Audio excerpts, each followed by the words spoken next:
El bloqueo auriculoventricular de segundo grado tiene dos formas de presentarse, ¿no? La primera es aquella en la cual el intervalo PR progresivamente se prolonga hasta que una onda P no es conducida. Eso se llama fenómeno de Wenckebach. Fenómeno de Wenckebach, ¿cierto? Primero el intervalo PR es normal, luego se va prolongando hasta que una onda P no es conducida. Esta forma de bloqueo auriculoventricular de segundo grado generalmente es asintomática. Frecuentemente se presenta en jóvenes deportistas, sobre todo, ¿no? Y como les digo, la mayoría de veces es asintomática. El pronóstico suele ser bueno porque también la mayoría de veces no evoluciona a un bloqueo auriculoventricular completo. De manera que la mayoría de veces esta forma de bloqueo auriculoventricular no requiere el implante de un marcapasos, sino simplemente observación y ver si progresa el bloqueo, ¿no? A menos que sea sintomático. Es decir, puede haber una bradicardia excesiva a pesar de todo, pero eso no es lo frecuente. Lo frecuente es que su evolución sea benigna, es frecuente en jóvenes, sobre todo en jóvenes deportistas, y lo frecuente es que no evolucione a bloqueo auriculoventricular completo. Esta también es otra forma de fenómeno de Wenckebach, ¿no es cierto? Una progresión del intervalo PR hasta que una onda P no es conducida, ¿no? Aquí el intervalo PR es 0.30, aquí 0.53, y aquí ya no se conduce. Y otra vez empieza, ¿no? El ciclo. Entonces, rara vez este tipo de bloqueo, el bloqueo auriculoventricular de segundo grado de tipo 1 o MOVITS 1 o fenómeno de Wenckebach progresa a bloqueo auriculoventricular completo. El bloqueo auriculoventricular de segundo grado puede ser de tipo 2 o MOVITS 2. En esta existe una relación fija entre las despolarizaciones auriculares y las despolarizaciones ventriculares. No existe una progresión del intervalo PR. La relación fija está dada porque pueden haber 2 o 3 despolarizaciones auriculares por una despolarización ventricular. En este caso ustedes están viendo dos despolarizaciones auriculares por cada complejo QRS. Entonces hay una relación 2-1. Lo que está mal en esta diapositiva es la frecuencia, porque la frecuencia, si ustedes sacan la frecuencia ventricular, es normal, 75 latidos por minuto. ¿Sí? ¿Puede ocurrir eso? Puede ocurrir, pero no es lo común.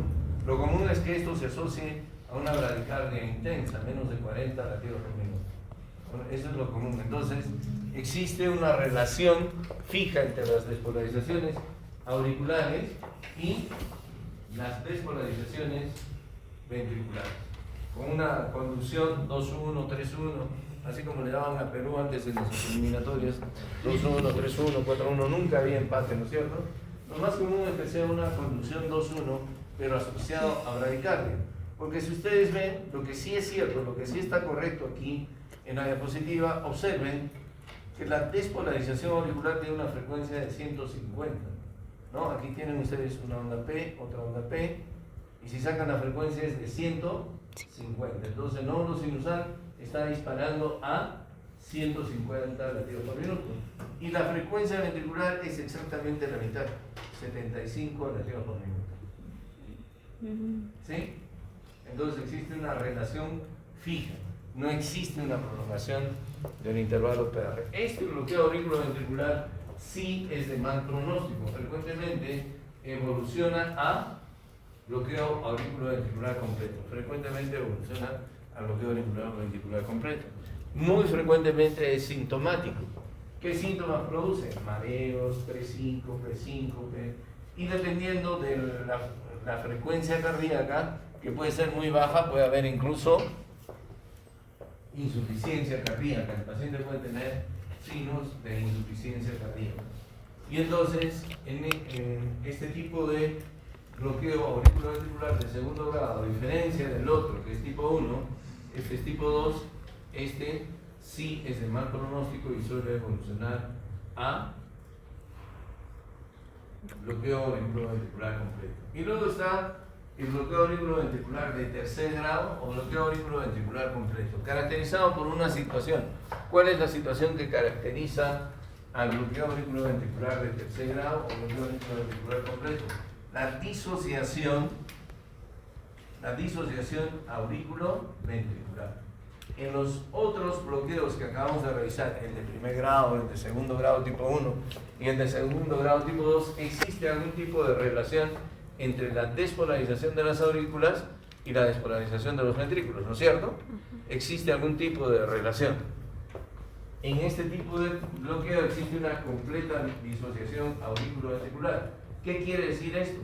Que las aurículas se despolarizan por su cuenta en forma independiente de la despolarización de los ventrículos. Por lo tanto, los ventrículos también se despolarizan por su cuenta, en forma independiente. No existe una secuencia que se respete en la despolarización de las aurículas. Por lo tanto, la contracción auricular y la contracción ventricular no tienen ningún tipo de coordinación. Por eso, si se acuerdan ustedes en las primeras clases, una forma de reconocer el bloqueo auriculoventricular completo era que pudiera haber una onda A grande, una onda A cañón, ¿no es cierto? ¿Por qué? Porque resulta que las aurículas se pueden contraer contra unas válvulas auriculoventriculares cerradas. Están cerradas. ¿Por qué? No hay ningún tipo de coordinación. Por lo tanto, entonces existe lo que se llama disociación auriculoventricular. ¿Y cómo yo me doy cuenta de esa disociación auriculoventricular en el electrocardiograma? Sencillo. Las ondas P caen en cualquier lado del trazado electrocardiográfico. Observen aquí, una onda P justo antes del QRS. Luego, otra onda P que está cayendo sobre la onda T. Aquí hay otra onda P que ustedes dirían que es ritmo sinusal, pero si ustedes ven el intervalo PR, aquí este intervalo PR no tiene nada que hacer con este, y menos con este. ¿Y dónde está la onda P aquí? Hay mancha, está metida en la onda T, por eso la onda T está picuda. Y aquí cae en otro lado, ¿se dan cuenta? No existe ninguna relación. Por otro lado, si ustedes miden la frecuencia auricular, otra vez pues parece estar 150 latidos por minuto, ¿no? Y mientras que la frecuencia ventricular suele ser muchísimo más baja que esto, que está en 60 latidos por minuto. La diferencia en el bloqueo auriculoventricular de segundo grado es que la frecuencia ventricular era exactamente la mitad de la frecuencia auricular. La frecuencia ventricular era exactamente la mitad de la frecuencia auricular. O al revés, la frecuencia auricular era exactamente el doble de la frecuencia ventricular. Aquí está 150, mientras que aquí está 50. Y usualmente es mucho más bajo que 50. Pero ya tiene bradicárdia. No hay ninguna relación entonces, ¿no? Entonces, eso se llama bloqueo auriculoventricular completo. ¿Puede ser asintomático? Sí. Sí puede ser asintomático. Hay viejitos que están con su bloqueo auriculoventricular completo meses y hasta años. Tranquilos, puede ser, pero eso es lo menos frecuente. Lo menos frecuente.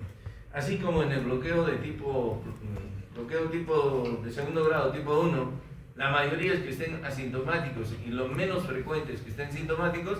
Aquí es al revés. La mayoría están asintomáticos y lo menos frecuente es que estén, aquí están sintomáticos y lo menos frecuente es que estén asintomáticos.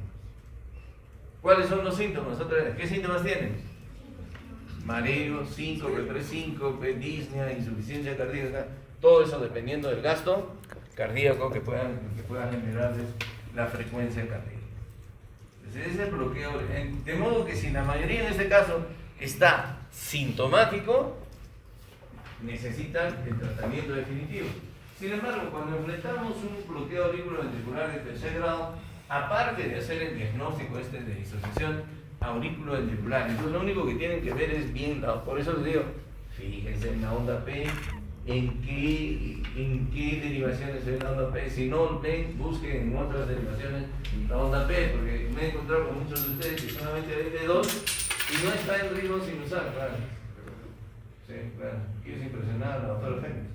El único que le ha impresionado ha sido yo, ¿no es cierto, doctora?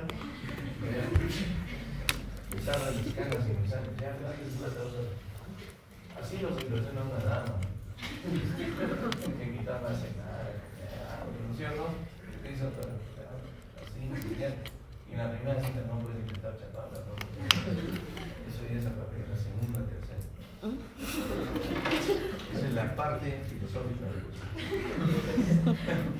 Bien, ¿en qué estamos? Entonces, cuando enfrentamos, por eso que les decía, ustedes tienen que verla, hagan las cosas siempre en orden, como se les ha enseñado. Si ustedes hacen las cosas en orden, a veces como el primer paso, ver si es ritmo, si ya se dan cuenta.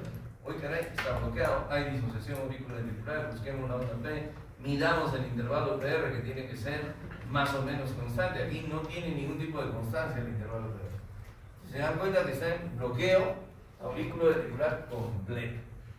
Bloqueo auriculoventricular. Generalmente hay bradicardia, no es como en la diapositiva, hay una bradicardia muy, muy importante. ¿No? Entonces, ya hice yo el diagnóstico, genial. Existe una pregunta más que me tengo que hacer cuando yo veo un bloqueo auriculoventricular completo. ¿Por qué hay ancianos que pueden estar asintomáticos por meses, ¿no? O años inclusive, con su bloqueo auriculoventricular completo? Tranquilo, el viejito, no le pasa nada. Está a punto de mirar la luz, pero no le pasa nada. ¿Por qué? Porque tengo que preguntarme si el ritmo subsidiario, ¿de dónde viene ese ritmo entonces? Si hay bloqueo auriculoventricular completo. ¿De dónde viene el ritmo? ¿Ah? No, pero el nodo AB está bloqueado. De la haz de His, claro, muy bien, doctora. Simplemente está viendo la diapositiva, la doctora, de la haz de His. ¿No? ¿Qué es esto? ¿Qué es esto?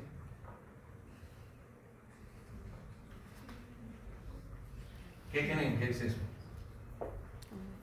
La pucha. Anda ahí. A ver, doctora, ya no está mirando. ¿Por qué no se sienta adelante, doctora? Si parece que está mirando al pobre Berlito ahí.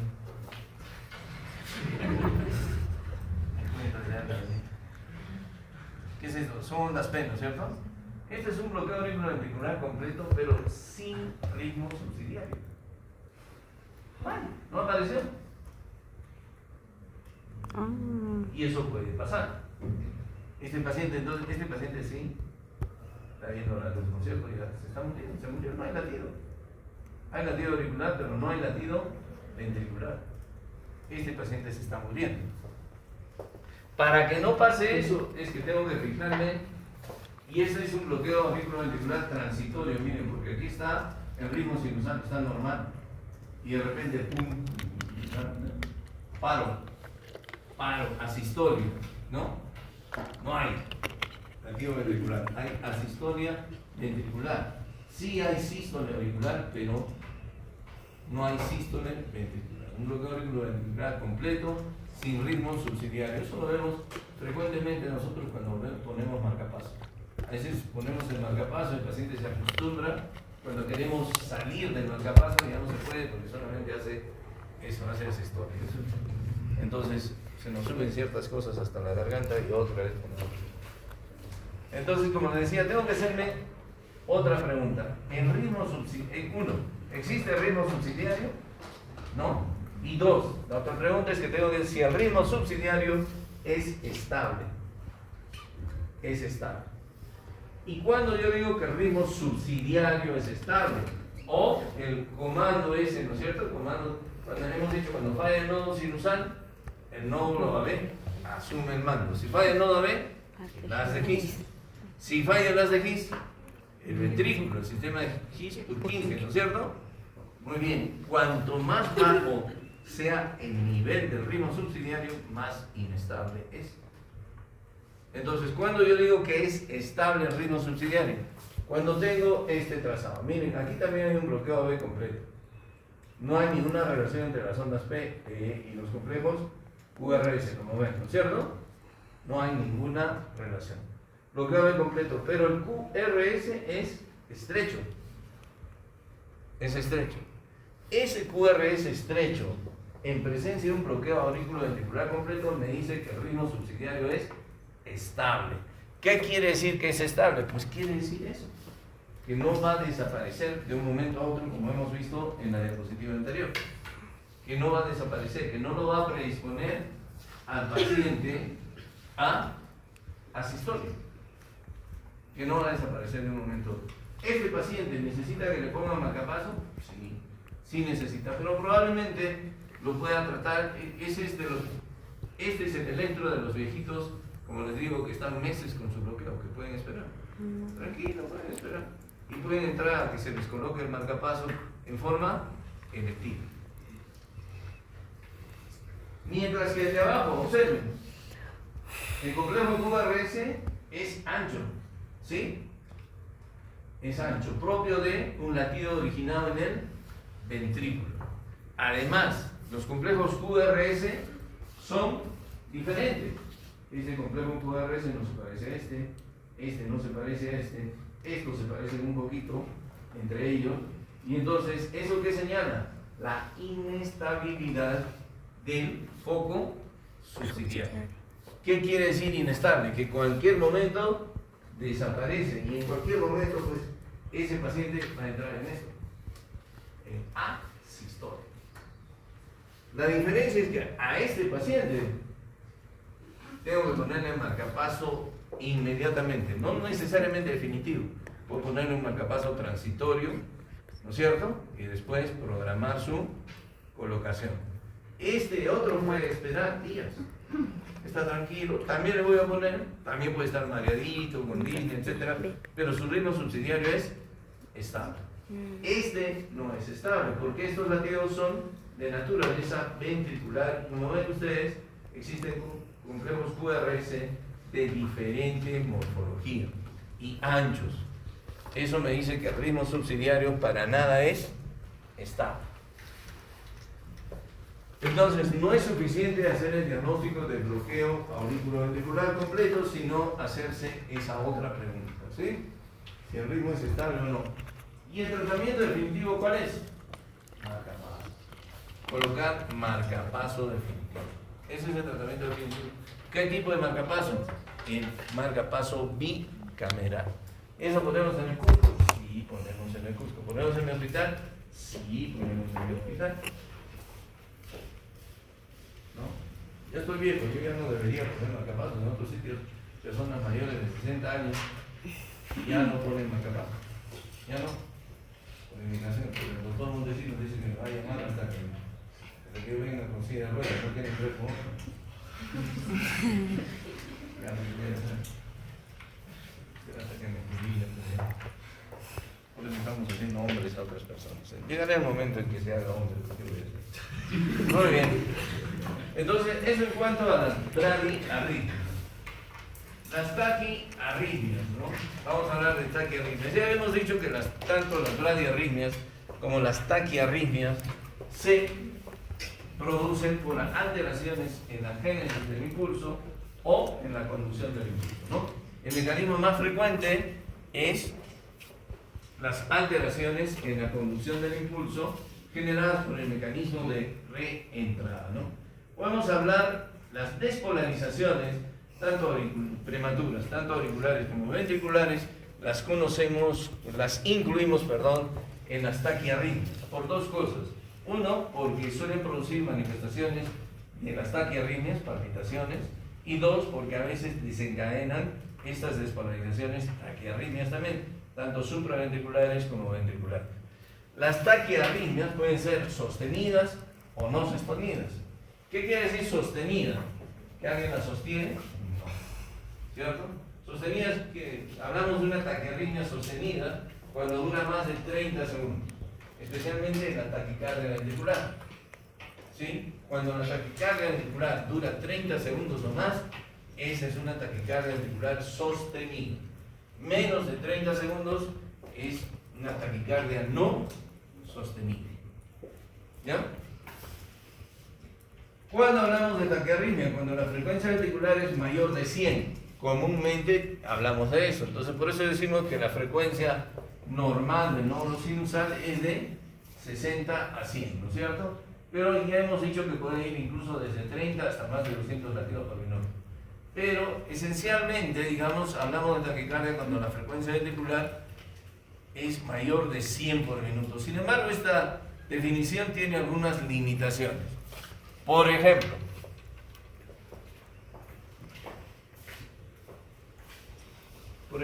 aquí.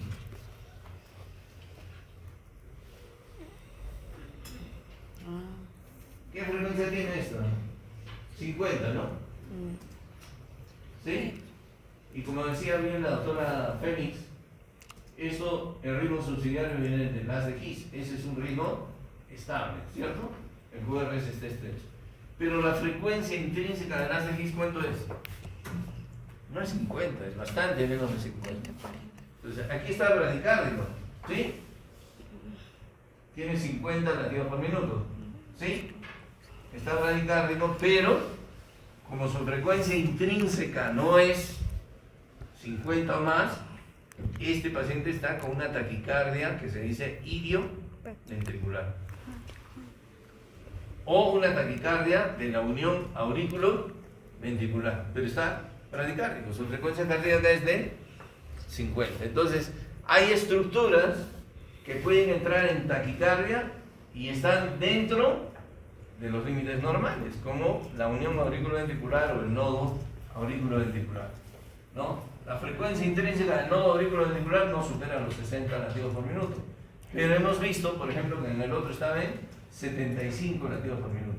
Ahí está en taquicardia del nodo auriculoventricular. En esta, por ejemplo, está en 75. Aquí está en 75. ¿Sí? Entonces, ese paciente está taquicárdico del nodo. Por eso es que esa definición tiene sus limitaciones. ¿Sí? Y al revés. Hay pacientes que pueden estar con una taquiarritmia y estar con la frecuencia dentro de lo normal. ¿Quiénes, por ejemplo? Los pacientes con flater auricular, pero especialmente los pacientes con fibrilación auricular. En la fibrilación auricular, las aurículas están latiendo con una frecuencia superior, fácil, superior a los 300, fácil, superior a los 500 latidos por minuto. Las aurículas están así temblando, casi no se contraen las aurículas. Por eso es que en la fibrilación auricular se pierde la contracción auricular. Están temblando nada más las aurículas. Mientras que la frecuencia ventricular puede ser normal, puede ser de menos de 100, 80, 90 latidos. Entonces está con un ataque de arritmia, pero su frecuencia ventricular no es mayor de 100. Entonces hay que tener en cuenta ciertas condiciones, ¿no? Cuando hablamos de taquiarritmias, y esta definición tiene algunas limitaciones. Las manifestaciones de las taquiarritmias pueden ser similares a las de las bradiarritmias. Puede producir palpitación. ¿En qué paciente con bradiarritmia tenía palpitación? El paciente con síndrome de bradicardia, taquicardia. Dolor torácico, el mismo, ¿no es cierto? Porque el episodio de taquicardia nos puede producir angina, compromiso hemodinámico, mareos o síncope. Igualito, pueden ser muy similares. Entonces hay que saber bien ver el electrocardiograma, es muy importante que nosotros entonces sepamos evaluar adecuadamente el electrocardiograma. Ya sabemos que las técnicas de diagnóstico, obviamente el primero es el electrocardiograma. El ecocardiograma ya lo dijimos para ver si el paciente tiene cardiopatía de fondo. Si tiene cardiopatía de fondo, esa taquicardia, esa taquiarritmia, tiene otro tipo de significado, ¿no? Las taquiarritmias en los pacientes que tienen cardiopatía de fondo tienen un significado cervical, mientras que una taquiarritmia en un paciente sin cardiopatía de fondo tiene un buen pronóstico y solamente suele afectar su calidad de vida. A veces el electrocardiograma no es suficiente y si las molestias son muy frecuentes, diarias o por lo menos interdiarias o 3 veces por semana, el Holter vale la pena. La prueba de esfuerzo me sirve para dos cosas. Hay taquiarritmias que se desencadenan con la prueba de esfuerzo o para detectar si mi paciente tiene isquemia miocárdica. Hay taquiarritmias que se producen por isquemia miocárdica y el monitoreo implantable, como ya sabemos, en el caso de que La taquiarritmia se presenta de forma muy esporádica, 1 o 2 veces por año, y entonces ahí le ponemos un Holter implantable, ¿no es cierto? Ya también hemos mencionado esto, que se produce por aumento de la automaticidad, ¿cierto? ¿No? Por aumento de la automaticidad, y la automaticidad está muy desarrollada en el nódulo sinusal, en el nodo auriculoventricular, en el sistema de His-Purkinje, pero también en otras estructuras, como dijimos, la desembocadura de las venas pulmonares, ¿no? El seno coronario, la desembocadura de la vena cava. Otro mecanismo son las postdespolarizaciones. Las postdespolarizaciones tempranas y tardías. Pero el mecanismo más frecuente que ocasiona las taquicardias es el mecanismo de reentrada, especialmente el mecanismo de reentrada con base o con sustrato anatómico, porque hay un mecanismo de reentrada también con sustrato fisiológico que es transitorio y que especialmente explica el desarrollo de la fibrilación auricular. En el mecanismo de reentrada tenemos dos zonas eléctricamente relacionadas alrededor de una zona eléctricamente inactiva. Una condición es que una de las zonas tenga un bloqueo unidireccional y la otra conduzca lentamente, ¿no es cierto? Lo que le permite a esta zona, que conduce en una sola dirección, recuperarse de su periodo refractario efectivo, y cuando llega el impulso se activa y se establece un circuito, ¿no? Una circulación permanente, persistente del impulso eléctrico que nos produce taquiarritmia. Hemos dicho entonces que las despolarizaciones auriculares y las ventriculares las debemos incluir dentro de las taquiarritmias por dos motivos fundamentalmente: porque producen manifestaciones de las taquiarritmias, palpitaciones, y dos, porque pueden desencadenar taquiarritmia. Entonces, las despolarizaciones supraventriculares las reconocemos por dos cosas fundamentalmente, o sea, no por dos cosas, por varias cosas. Las despolarizaciones supraventriculares suelen estar precedidas por una onda P. El complejo QRS al que dan origen las despolarizaciones supraventriculares. Cuando hablamos de supraventricular, eso no les estoy diciendo. Cuando la despolarización se origina en las aurículas o en el nodo auriculoventricular o en la unión auriculoventricular. Hasta ahí consideramos supraventricular. El complejo QRS se parece mucho al complejo QRS que nos precede, ¿sí? O sea, es igual de estrecho, muy parecido. Bueno, no igual, pero muy parecido. ¿Qué más? Onda P precedida, complejo QRS estrecho. ¿Qué más? Este espacio, de aquí a aquí, todo este espacio, que se conoce como pausa compensadora, es incompleto. ¿Eso qué quiere decir? Quiere decir lo siguiente: si a este espacio normal, de QRS normales, le ponemos A, y a este espacio le ponemos B, de aquí a aquí B,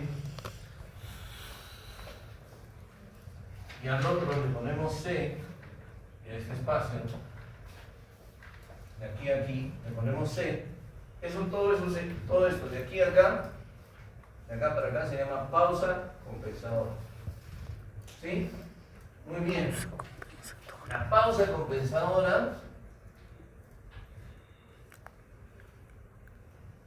en las extrasístoles supraventriculares suele ser menor a 2 veces el espacio normal. O sea, 2A es mayor a B más C. O B más C es menor a 2A. ¿Sí? ¿Sí? ¿Se entiende? Si yo mido en milisegundos la distancia esa, entonces 2A es mayor a B más C, o B más C es menor a 2 veces A. Y eso se llama pausa compensadora incompleta. Entonces, de esa manera yo reconozco que se ha producido una extrasístole supraventricular. No, por ejemplo, en realidad la extrasístole supraventricular es la onda P, pero está produciendo un QRS, como en este caso, ¿no? Aquí está, esta es una onda P normal, y aquí es una onda P anormal. ¿Sí? El intervalo PR también está un poquito más prolongado. Y luego viene el QRS. Aquí está un poquito complicado porque ustedes dirán, aquí no se parece en nada al QRS que lo dice. Es cierto, porque aquí se llama eso con conducción aberrante. Pero en realidad la extrasístole es esta. Y está produciendo esta despolarización ventricular. ¿Ya? Entonces, esto es para que sepan que yo reconozco que se ha producido una despolarización auricular porque hay una onda P que precede. Aquí también hay una onda P que precede al QRS. ¿Eh? ¿La ubican? Miren, aquí está. Metida en onda T. Aquí se ve más claro. Metida en onda T. En realidad, el musístole supraventricular es esto. Eso, pero está produciendo ese QRS. De las características que he mencionado. Este tipo de transistores es bastante frecuente hasta en el 50% de la población normal. De repente yo le tomo a la mitad de ustedes un electrocardiograma ahorita y el 50% puede tener. Y ninguno tiene molestia. No necesariamente significa que el paciente tenga una cardiopatía. Por lo tanto, no necesariamente necesitan tratamiento, salvo que el paciente tenga síntomas, molestias, sea muy frecuente. ¿Cuáles son las molestias que produce este tipo de transistores con mayor frecuencia? Palpitaciones. Palpitaciones. La gente dice, muy frecuentemente dice, doctor, siento que me da un vuelco el corazón. O hay gente que dice, doctor, siento como que mi corazón es una pila, ¿no? Un caño, está corriendo bien y de repente se cierra. Se cierra y luego se vuelve a abrir. Esa explicación la he escuchado y se vuelve a abrir, vuelve a latir el corazón. Palpitaciones, ¿no? No necesariamente, como les digo, necesitan tratamiento. De modo que si ustedes encuentran esto en un electrocardiograma, lo que tienen que hacer es, ¿qué cosa? Preguntarle al paciente cómo está. Siente algo, lo examinan, está cardiológicamente normal, todo bien. Déjenlo ir, déjenlo ser, déjenlo en paz, no le den ningún tratamiento. Recuerden que todo tratamiento es un químico. Y entonces, antes de meter un químico en el cuerpo de nuestro paciente, tenemos que evaluar qué cosa. Riesgo, beneficio. ¿Vale la pena que yo le meta un químico o no vale la pena? Si no vale la pena, ¿para qué se no vale la pena? Si vale la pena, sí, si va a mejorar. Por eso en todo el curso les he hablado de riesgo cardiovascular, en todo el curso les he hablado de sobrevida y todo lo demás. ¿Por qué? Porque estamos trabajando para mejorar la sobrevida de nuestros pacientes y para reducir su riesgo. En el caso de cardiología, el riesgo cardiovascular. Entonces, es por eso que les enseño esas cosas. La otra, ¿cuál es la arritmia más frecuente a nivel mundial? Fibrilación auricular. ¿Ah? Fibrilación. Eso, por lo menos eso han aprendido. Muy bien. ¿Cuáles son las causas más frecuentes de fibrilación auricular? ¿Ah?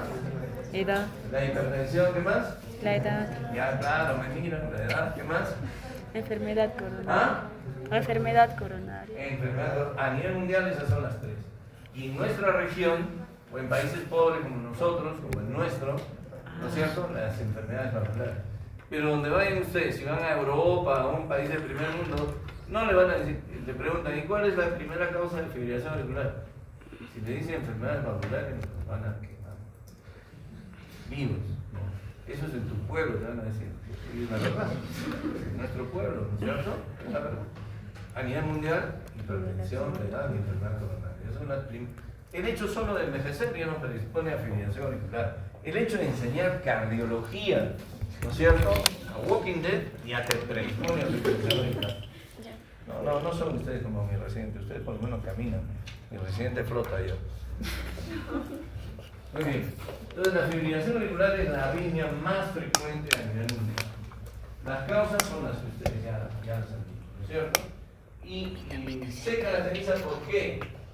Se caracteriza, ya hemos mencionado el mecanismo, no sé. Se caracteriza en el electrocardiograma por la presencia de ondas F minúsculas. Esas ondas F que ven ustedes acá, no, o estas que no se ven de acá, son de fibrilación auricular, ondas F minúsculas de fibrilación auricular. Además, la otra característica es que los complejos QRS se repiten a intervalos completamente irregulares, ¿no? Hay intervalos pequeños, hay intervalos muy largos, hay intervalos medianos, entonces se repiten a intervalos irregulares. Y esa irregularidad se ve un poquito mejor aquí. Miren, este intervalo aquí es más corto que el de aquí a aquí. Y este también es más corto que el de acá. Pero había que medirlo exactamente. Pero se repite a intervalos irregulares. ¿Sí? Eso desde el punto de vista electrocardiográfico. Desde el punto de vista fisiológico, como les he dicho, en esta arritmia las aurículas se están latiendo con una frecuencia superior a los 500 latidos por minuto. De manera que ya no se están contrayendo, se están solamente despolarizando y tiemblan. Por eso es que la contracción auricular se pierde en la fibrilación auricular. Por eso es que la pregunta clásica es, el 99% de ustedes fallan, ¿no es cierto? Les digo, en un paciente con estenosis mitral que tiene pulso deficitario, frecuencia cardíaca irregular, ¿cuál de los signos auscultatorios va a faltar? Es fácil, ¿no es cierto? Refuerzo preshistórico, pero ustedes fallan. ¿Por qué refuerzo preshistórico? Porque el refuerzo preshistórico se debe a contracción auricular. Si tiene pulso deficitario, frecuencia irregular, tiene fibrilación auricular. Pero ustedes fallan. Pero así muestra la naturaleza, ¿qué voy a hacer? No puede ser, ¿no es cierto? ¿Y se debe a qué? ¿Se debe a qué? A múltiples mecanismos de reentrada. Que generalmente estos múltiples mecanismos de reentrada son micro reentradas y de naturaleza funcional, no de naturaleza anatómica. Con el tiempo, la fibrilación auricular predispone a fibrosis miocárdica. Y entonces ahí sí aparecen focos de reentrada anatómica, pero inicialmente son funcionales. Con el tiempo se produce remodelación anatómica y eléctrica y el paciente desarrolla pues ya una fibrilación auricular que es de tipo permanente. Cuando yo estaba así sentado con ustedes y como siempre digo, cuando la huella de mi Mascompa chico estaba fresquita, ¿no es cierto? Estaba sentada así con ustedes y me enseñaba cardiología. El doctor que me enseñaba cardiología, que era el papá del doctor Olivera, Ante Olivera también se llamaba el doctor Olivera, decía, si tiene fibrilación auricular, no se preocupen, no se morir, déjenlo tranquilo, déjenlo su digitario, su aspirina y a la casa. ¿Para qué le van a hacer problema? Ese paciente no se muere. Ese concepto era cierto en ese momento, ¿no es cierto? Con los años se vio que la fibrilación auricular pues no es tan benigna. Si estuviera aquí el doctor Hernández le diría, pues doctor, no es así, está usted equivocado, ¿no es cierto? ¿Por qué? Porque el hecho de tener fibrilación auricular, miren, dobla la tasa de mortalidad. O sea, no es lo mismo el viejito que no tiene fibrilación auricular que el viejito que enseña cardiología y tiene fibrilación auricular. No es lo mismo. Por culpa de sus alumnos. No, mentira, no tengo fibrilación auricular todavía. Así que crucen los dedos para que vean. Entonces, pero ya por el hecho solamente de tener fibrilación auricular se dobla la tasa de mortalidad. Tiene el doble el riesgo de fallecer. O sea, a nadie le conviene tener fibrilación auricular. A nadie. Otra complicación muy temida de la fibrilación auricular es el accidente cerebrovascular tromboembólico, ¿no es cierto? Que puede ser hemorrágico inclusive, pero la tasa de fibrilación, de accidente cerebrovascular isquémico, el infarto cerebral, aumenta muchísimo en el paciente que tiene fibrilación auricular. Es por eso que a la mayoría de los pacientes con fibrilación auricular los anticoagulamos. Es por eso que ustedes habrán visto en la consulta y en la práctica que muchos pacientes vienen tomando warfarina. Y a otros les aconsejamos que utilicen anticoagulantes directos, ¿no es cierto? Entonces, pero todos están anticoagulados, por lo menos la mayoría. Hay escuelas que dicen que todo paciente con fibrilación auricular, no importa la escala de riesgo, todo hay que anticoagular. Hay escuelas que dicen eso, todos hay que anticoagular. Bueno, nosotros todavía, yo particularmente todavía soy un poco conservador en ese aspecto, porque cuando uno anticoagula a un paciente es como si le metieran otra enfermedad encima.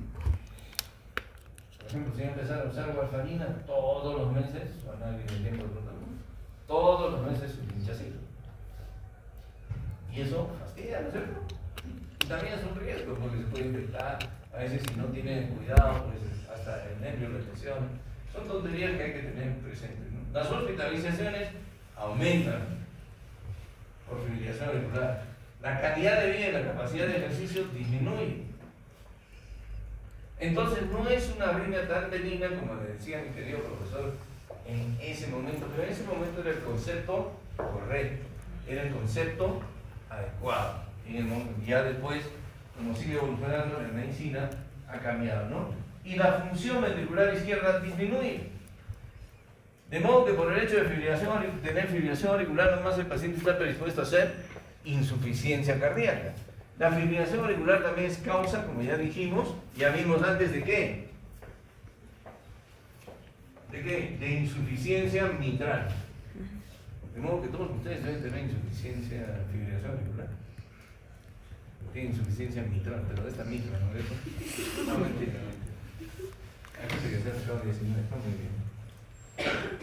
O son tramposos, pero por lo menos se aprenden. Muy bien. Ya, eso les cobra la vida, yo ya no se lo cobro. Muy bien, entonces, la fibrilación auricular no es tan benigna como se decía. Tiene una serie de complicaciones.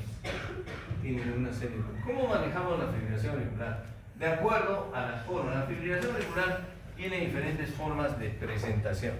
Entonces tenemos que diagnosticar. Por ejemplo, un paciente puede venir un episodio de fibrilación auricular diagnosticado por primera vez. Ahí decimos, a ver, es la primera vez que vemos al paciente y tiene fibrilación auricular. Puede ser paroxística, cuando la duración de la fibrilación auricular es de menos de 48 horas.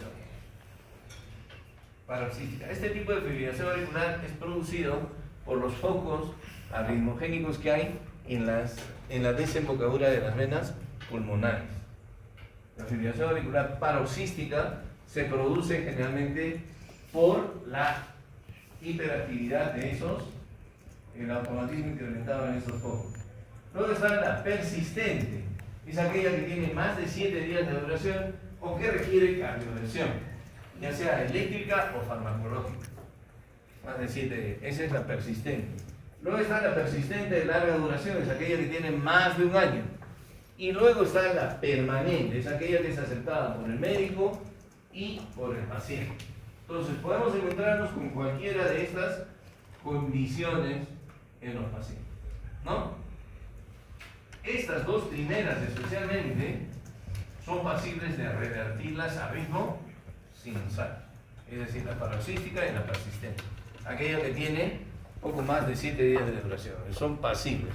Las otras son más difíciles de revertirlas a ritmo sinusal, es decir, incluso en la permanente no se aconseja revertirla a ritmo sinusal o tratar de revertirla a ritmo sinusal. ¿Por qué? Porque si tratamos, el paciente va a hacer paro, ya el nódulo sinusal ya se durmió hace tiempo se remodeló, ya pasó, ya no despierta, nunca más.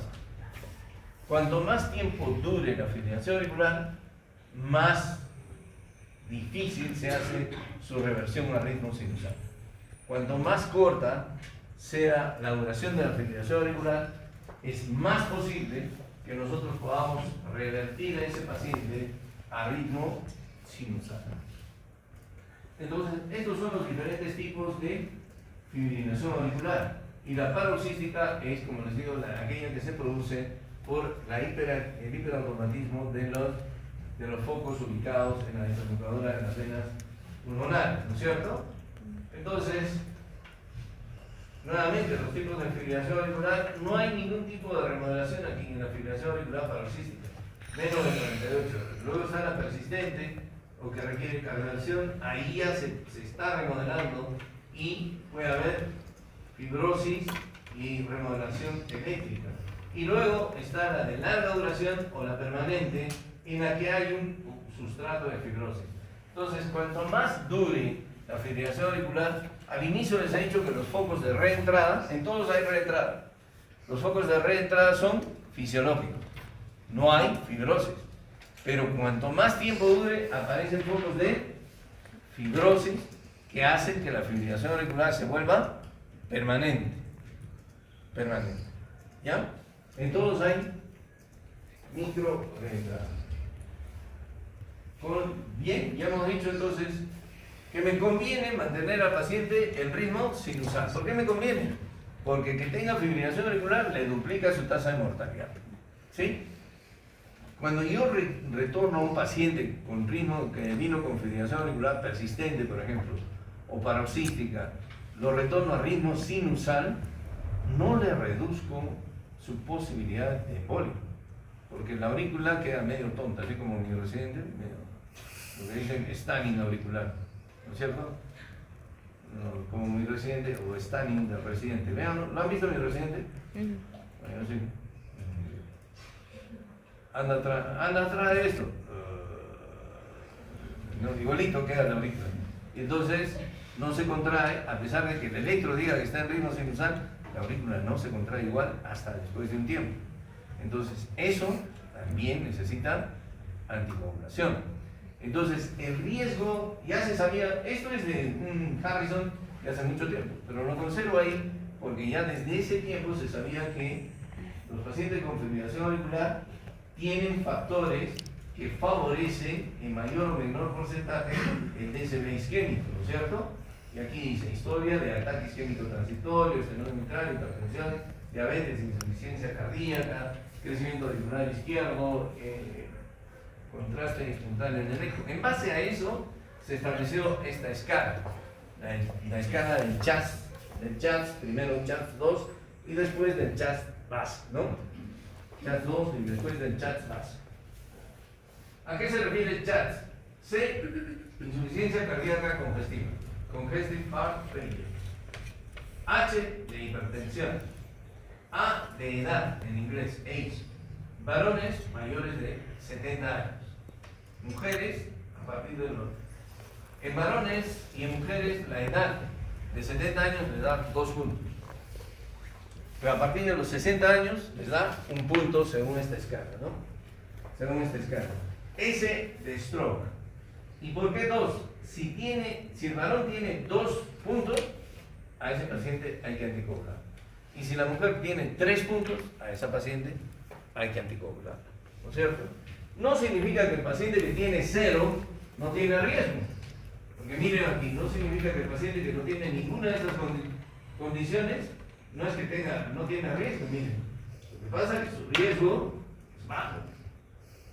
Por eso hay escuelas que dicen, no, si tiene fibrilación auricular, anticoagulan. Porque no es que no tenga riesgo, tiene riesgo.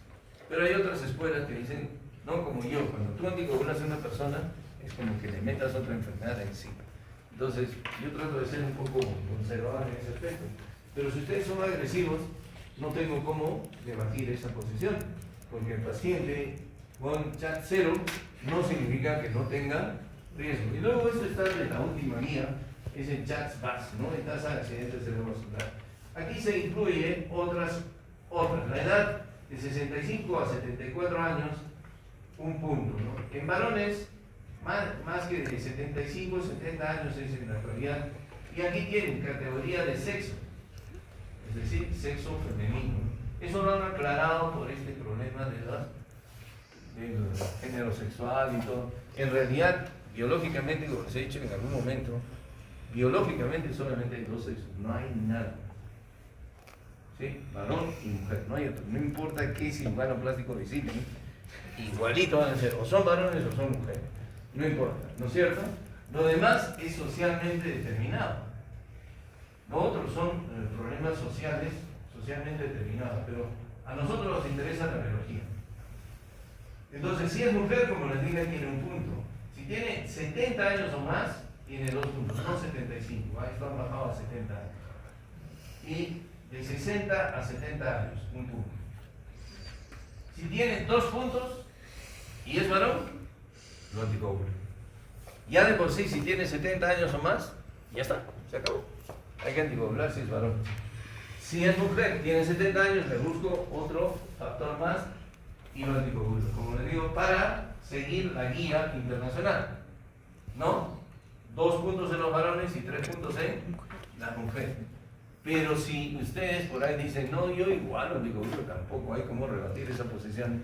Porque el que tiene chat 0 no significa que no tenga riesgo. Tiene riesgo anual muy bajo, pero tiene riesgo. Y si le da un DCB, la pucha, ahí estamos felices. Si ya tiene un DCB, tiene 2 puntos como ven ustedes. ¿No? Ambiente cerebrovascular, 2 puntos.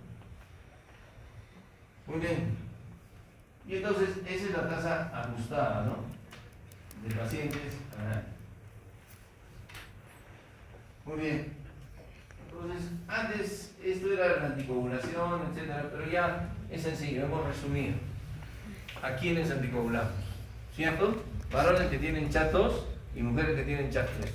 Esos están anticoagulados, ¿no? Y no debe interesarles, si por ahí les viene un gay o una mujer que es gay, no debe interesarles. Oye, eres gay, eso no tiene nada que ver. Es varón para la escala, o es mujer para la escala. ¿Sí? La mujer le va a decir, no, doctora, yo soy varón. Es el punto más. No es el punto. Muy bien.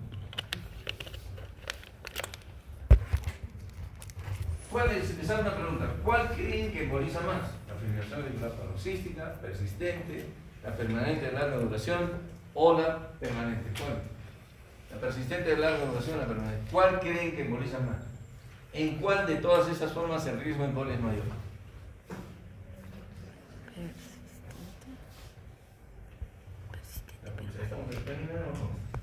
¿En cuál creen? Persistente. Hazme persistente. ¿En cuál?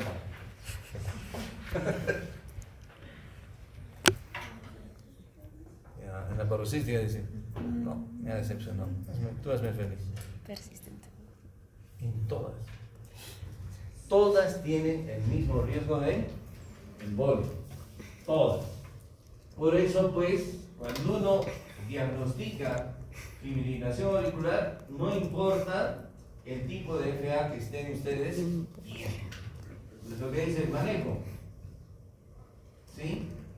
El manejo registrar un electrocardiograma de 12 derivaciones. Y después, inmediatamente, evaluar el riesgo de tromboembolia. ¿Sí? Y aquí, ustedes ven aspirina, ningún tratamiento, anticoagulación oral. Quédense con eso. Ya no se pueden quedar con aspirina. La aspirina no sirve en fibrilación auricular. No sirve. ¿Ya? ¿Por qué no sirve? Tanto como no sirve, no es así. Sí sirve. Pero, por ejemplo, al paciente lo protege del tamaño de la doctora Sachi. ¿No? El tamaño de la doctora Sachi. Pero si le dan un anticoagulante, lo protegen pues del tamaño de quién? Del doctor Montesino. O sea, la diferencia es importante. La aspirina protege de la tromboembolia de la fibrilación en un 15%, mientras que la anticoagulación oral protege al paciente de la tromboembolia en un 75%. O sea, no vale la pena que ustedes le den aspirina al paciente. A menos que tenga una posibilidad de sangrado muy, muy grande. ¿Ya? Entonces, siempre el anticoagulante oral es la elección. ¿Sí? Entonces, lo otro que tengo, yo diagnostico cualquier tipo de fibrilación auricular y lo evalúo. ¿Cuáles sus riesgos? Le aplico su chat. Insuficiencia cardíaca congestiva, hipertensión, la edad, diabetes, stroke, ¿no es cierto? Y le pongo los otros, el básico. ¿Qué cosa es el básico? Si tiene enfermedad vascular, si es mujer, si tiene 65 años, etcétera, o 60, todo eso le aplico. Entonces, evalúo su riesgo de tromboembolia, ya. Y si ustedes quieren, ya no le aplico nada y lo anticoagulo igual. Como les digo, es una escuela agresiva, pero en mi preferencia, yo prefiero ser un poco más conservador en ese sentido. Y después, ¿qué hago? Decido si voy a controlar el ritmo o la frecuencia. ¿Qué quiere decir controlar el ritmo? Lo puedo volver a ritmo sin usar. O simplemente puedo controlar la frecuencia cardíaca, es decir, tener en la frecuencia cardíaca entre 90 y 110 latidos por minuto. Eso es controlar el ritmo de fibrilación auricular. Generalmente, ¿en quiénes decido controlar el ritmo? Es decir, pasarlos a ritmo sinusal. En la fibrilación paroxística y en la fibrilación auricular persistente. A ellos.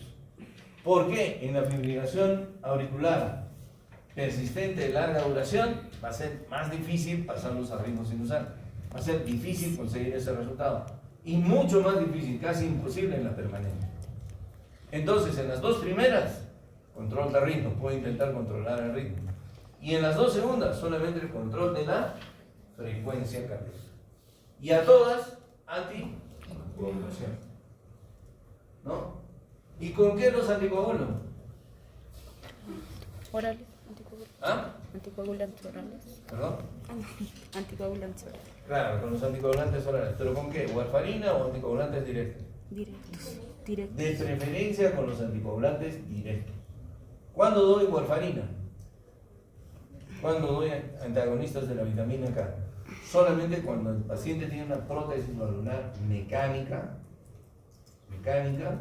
o cuando tiene esclerosis valvular severa, especialmente mitral, pero puede tener también una esclerosis o calcificación aórtica severas. En esos casos es preferible usar antagonistas de la vitamina K. O sea, cuando tiene estenosis mitral con moderada, de moderada para arriba, con calcificación o esclerosis valvular severa, y estenosis aórtica de moderada para arriba, con calcificación y esclerosis valvular severa, más fibrilación, preferible uso warfarina. ¿Sí? Preferible uso warfarina. Y si tiene prótesis mecánica, preferible uso warfarina. En todos los demás casos, puede usar anticoagulantes orales directos. En una insuficiencia mitral, puede usar anticoagulante oral directo.